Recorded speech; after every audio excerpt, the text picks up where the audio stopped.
Hello, BookTube. This is Weekly Reads. I've been in a bit of a mood, a bit of a funk this past week.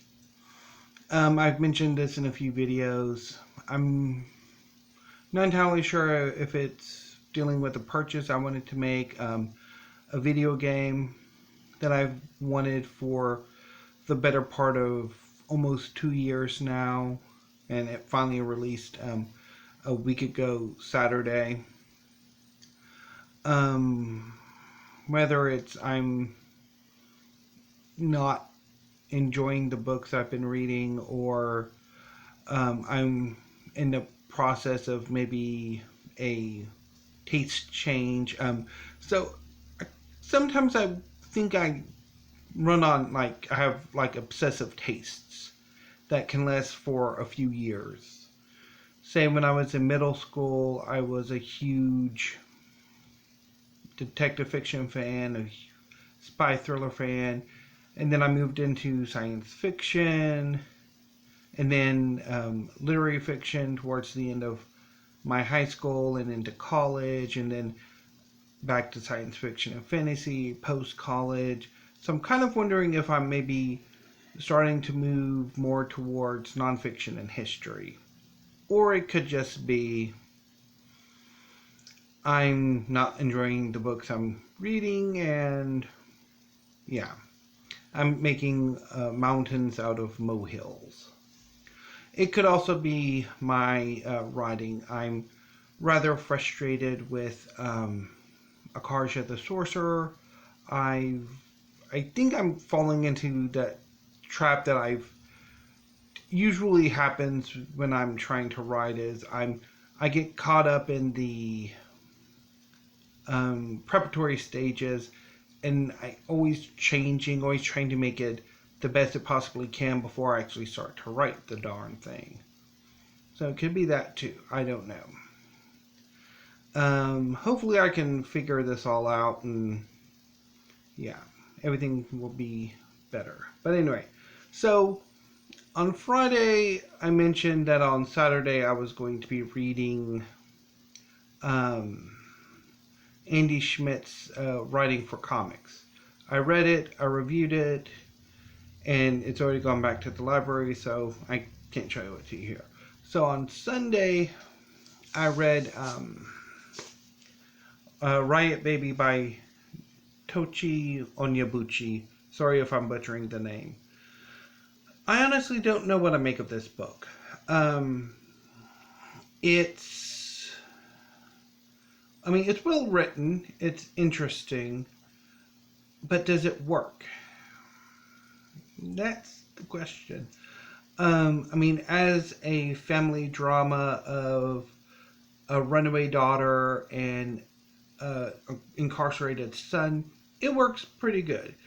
It's just when you add the science fictional and fantasy elements that this book kind of doesn't really work. So take the science fiction elements. There's advanced prosthetics and implants. You can use an implant to open doors, inject medicine. There's planned communities for ex-parolees, and the problem is this book, you can date this book. It starts in 1992 with the LA riots. Kevin Jackson, the Riot Baby of the title, was born during the LA riots, protesting the lack of conviction for the LA police officers who assaulted Rodney King. And this was in 1992. And Kevin is 28, spoiler alert, when he leaves prison. So that would be about 2020, 2021, thereabouts. So, So unless this is like in a more superhero setting, yeah, that doesn't quite work. Unless he meant it to be 38, in which case that would be in 2030, and maybe such things would be possible 10 years from now. But if he's only 28, unless this is like a Steve Donahue 28, um, yeah. And then with Ella's powers, it's, I mean, it's like, does he really? I don't know. It's to a certain extent. I mean, it's story breaking, even though she doesn't really use her powers until the end, and it's just, I mean, ambiguous. And so I'm not entirely, ultimately sure what to make of this, or whether Onyebuchi is entirely successful at what he sets out to do. Yeah, yeah. And my disappointing reading week continued with Pell Kings by Micah Yongo. I read the first book in the series, Lost Gods, in December and greatly enjoyed it, and had high hopes that I would love this book equally. And while I don't think there was much of a decline in quality, this is very obviously the second book in at least a trilogy, or hopefully a trilogy.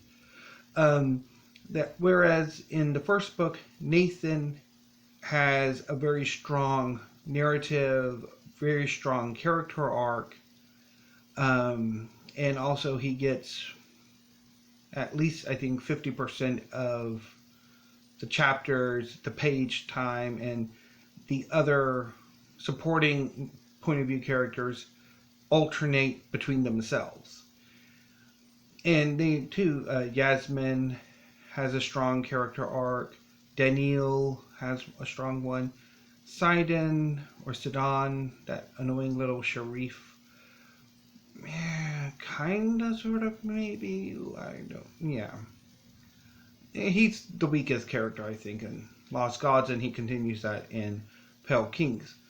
In this book, Nathan is relegated to first among an ensemble. It's rather than Nathan, supporting character, Nathan, another supporting character, Nathan, the third supporting character. In this book, it's Nathan, Jerome, yeah, it's Jerome, Sidon, Daniel, Nathan, Jerome, Sidon, Daniel, or some, I think it's actually Sidon's the last one. But I mean, it's that, yeah. And although Nathan does get a few double chapters, but his story isn't as strong, it isn't as compelling. It's more moving him into position for book 3, but he really never really grows as a character. And the whole sort of compact between him and Caleb, it's, yeah. Yasmin is not a character in this book. She is, although I think she appears in sort of the interludes and in the epilogue, but the focus is very much not on her. She is replaced by Jerome, the missing or presumed dead elder son of the previous Sharif, Sidon's older brother, who is trying to reclaim his throne by, spoiler alert, doing some dark deeds. And it's, again, just, yeah. And Sidon continues to be annoying. Daniel does have a possibility of having a strong character arc, but ends up getting derailed by getting drawn into Sidon's storyline. So ultimately, I was very disappointed with Pell Kings. I mean, I'm going to give it another go, maybe late this year or early next year. Probably if a third book in the series comes out, I'll pick it up and then I'll try to binge the entire series. And hopefully having a book 3 might improve on the Pell Kings. So, today I started on, and will probably continue into this weekend, The Killing Moon, book 1 of The Dream Blood by N.K. Jemisin. I'm only 2 chapters in, and I'm liking it. I mean, but it is still early days. I mean, so hopefully N.K. Jemisin will not be disappointing. But, I mean, so far I'm liking it. It's about dream magic and probably nefarious dark deeds that have been hidden, but we shall see. I'm not too far into it, and hopefully I'll be able to finish it this weekend. After The Killing Moon, my mom has a doctor's appointment, which I'll be going with her, so I should be able to get quite a bit of reading done on Monday, and I'll probably continue this book throughout the week, and that is Me by Elton John. Now this is a book for the BookTube Prize, nonfiction, and as such, I'm not going to talk much about my reactions to it, except to say I read it, and then I will film a review, which will go up the end of March. But this is also a book haul because I did buy this book and it came in yesterday. So